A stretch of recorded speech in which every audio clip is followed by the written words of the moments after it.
চারটে চারদিকে এবার যে খবরের দিকে নজর রাখবো, জোট আলোচনায় আমন্ত্রণ জানানো হয়নি। অমিত শাহর উপর ক্ষোভ উগরে দিলেন ও পনিরসেলভম। ফের ভাঙন এনডিএতে, অন্যতম শরিক কি এনডিএ ছাড়ছে?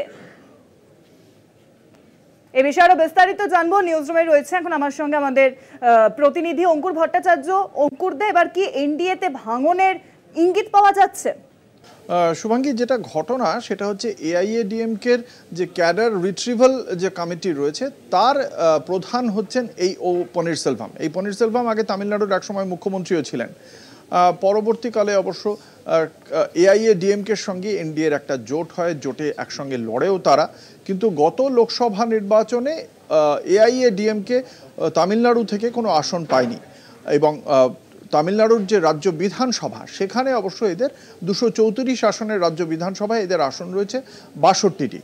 এই এআইএডিএমকের একটা অবশ্যই গুরুত্ব রয়েছে রাজ্য রাজনীতিতে। মোটামুটিভাবে পাল্টাপাল্টি হয়, কখনো ডিএমকে কখনো এআইএডিএমকে।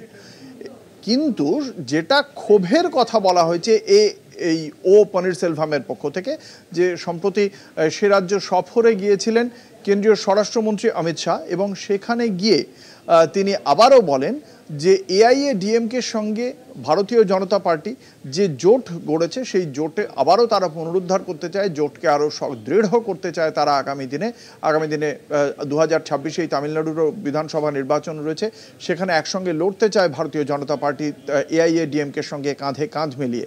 কিন্তু যেটা বক্তব্য যে এই ক্ষেত্রে অমিত শাহ কোনো পনিরসেলভম সহ তামিলনাড়ুর এআইএডিএমকে শীর্ষ নেতৃত্বের সঙ্গে বৈঠক করেননি, সেটাই তার ক্ষোভের কারণ। এবং সেক্ষেত্রে তিনি বলছেন যে আমরা আশা করেছিলাম অমিত শাহ যখন বলছেন যে জোটের বার্তা দিচ্ছেন তখন সেই জোট আরও দৃঢ় হবে, সেক্ষেত্রে তাদের সঙ্গে আলোচনা হবে।